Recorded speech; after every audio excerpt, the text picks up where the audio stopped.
Patricio, ¿qué tal? Muy buenos días. Buenos días, Rosa. Buen inicio de semana. Igualmente.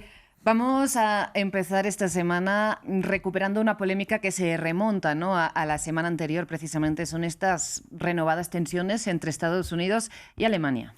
Así es, y sobre todo los medios alemanes se están cuestionando un poco cuál ha sido la postura de Friedrich Merz. El Spiegel, por ejemplo, publica una entrevista con la presidenta del Comité de Defensa de la Unión Europea, Marie-Agnes Strack-Zimmermann, que cree que estas amenazas de Trump de retirar fuerza militar debe tomarse muy en serio, porque esto no hace que las cosas sean más seguras en el continente, señaló.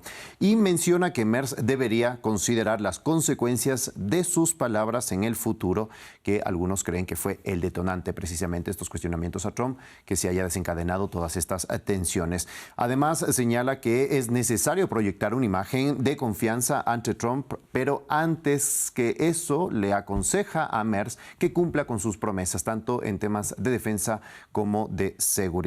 Ahora, el Frankfurt Allgemeine, en un artículo de opinión, cuestiona que Merz está subestimando el conflicto con Trump. Se enfoca en el desgaste de las relaciones transatlánticas que, dice este artículo, han cambiado radicalmente y están mucho más distantes a una asociación que ha invocado Merz reiteradamente en estos días. Se menciona que el canciller debería ya saber cómo es la personalidad de Trump a estas alturas para prever un tipo de respuesta ante cuestionamientos de este tipo. Por último, la Deutsche Welle recoge la declaración de Friedrich Merz, que defendió el domingo sus críticas a la estrategia de Estados Unidos en Irán, causantes precisamente, según varios analistas, de estas tensiones. Sostuvo que el anuncio de la retirada parcial de soldados no tiene ninguna relación con su desencuentro con Donald Trump. Merz, en una entrevista con otro medio público alemán, restó importancia, dice Deutsche Welle, al decir que quizás están exagerando un poco con este tema y que no es algo nuevo. Merz explicó que se trata de un contingente, estos casi 5,000 soldados que retiraría, que el expresidente Joe Biden había desplegado de manera temporal y que este retiro ya se venía hablando desde hace algún tiempo y no tiene nada que ver con sus críticas a Trump. Además, aclaró que no se desplegarán los misiles de crucero tipo Tomahawk que se habían acordado en 2024, mencionando que ni Estados Unidos tiene las municiones necesarias para esto. Por último, dijo que pese a las críticas, no dejará de trabajar con Donald Trump y que tampoco dejará de trabajar por la alianza transatlántica de la OTAN. Patricio, es que, como bien apuntabas, ¿no?, esta retirada eventual de 5.000 de 36.000 tropas aproximadamente estadounidenses presentes en el territorio alemán dejaría el panorama como antes de la invasión a gran escala rusa de Ucrania en 2022. Por lo tanto, ahora vamos a este tema, precisamente a la situación de la guerra en Ucrania, donde el ejército ruso está atrayendo combatientes de países africanos. Así es, el New York Times publica la historia de James Kamau Jungo, que se fue a Rusia porque le habían prometido un trabajo como jornalero. Tenía 32 años, estaba desempleado en Kenia y necesitaba un empleo. En junio pasado envió una foto desde el aeropuerto de Estambul a sus amigos diciendo que estaba en tránsito. Para una semana después envió otra foto, pero ahora vestía ya un uniforme militar y portaba un arma. Y para agosto escribió diciendo que se encontraba en una trinchera en Ucrania y que la situación era muy grave. Esa fue la última vez que se supo de él. El medio señala que, como él, hay un número creciente de africanos que terminan en el frente de batalla sin saberlo.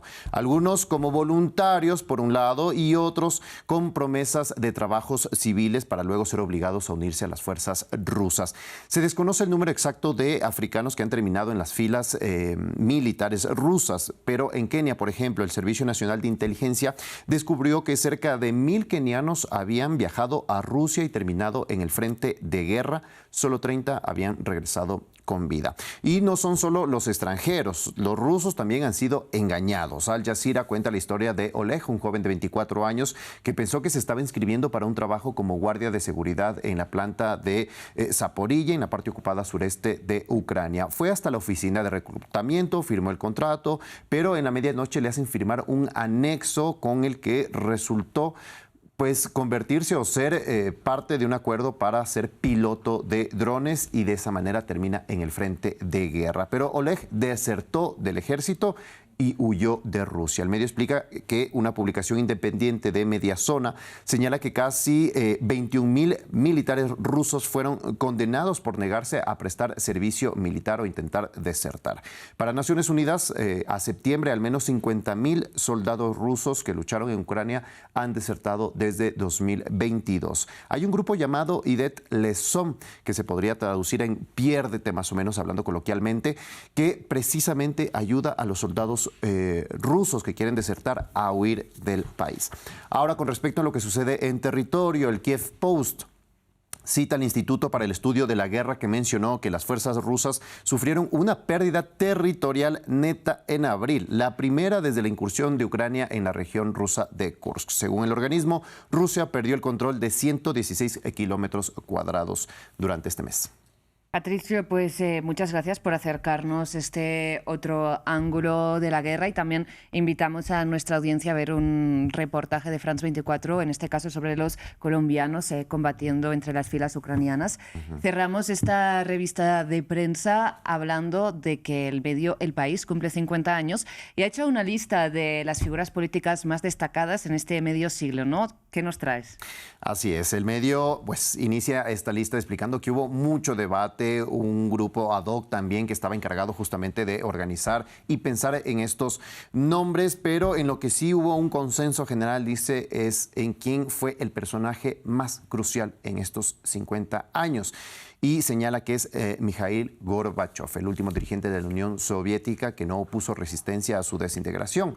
El siguiente nombre en la lista es Tim Berners-Lee, el ingeniero que inventó la World Wide Web, y con ello, dice, pues nada volvió a ser lo mismo. Ocurrió el 12 de marzo de 1989, cuando se lo propuso a su jefe. Su jefe dijo, bueno, es una idea un poco vaga, pero interesante, sigue adelante, y para agosto de 1991 puso en marcha el primer sitio web de la historia y revolucionó absolutamente todo. El tercer personaje es Nelson Mandela. El medio describe que nadie ejemplifica la lucha por un mundo justo y libre de la opresión racial como lo hace Mandela, que estuvo 27 años encarcelado por el régimen del apartheid y luego pues presidió Sudáfrica. En cuarto lugar están dos personajes, Katalin Karikó y Drew Weissman. Los dos científicos establecieron los fundamentos que hicieron posible desarrollar vacunas para el COVID-19 justo poco después del inicio ya de la pandemia. En el quinto puesto está Deng Xiaoping, el líder comunista que fue el artífice, dice El País, de la China actual, que puso las bases para que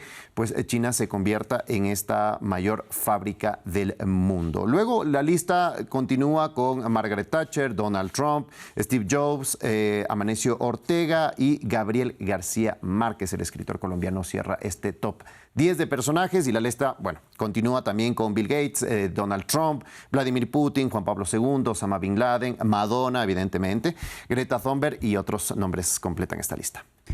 Patricio, pues muchísimas gracias. Vladimir Putin, que no le hizo, de hecho, funeral de Estado a Gorbachev, recordemos, no por nada.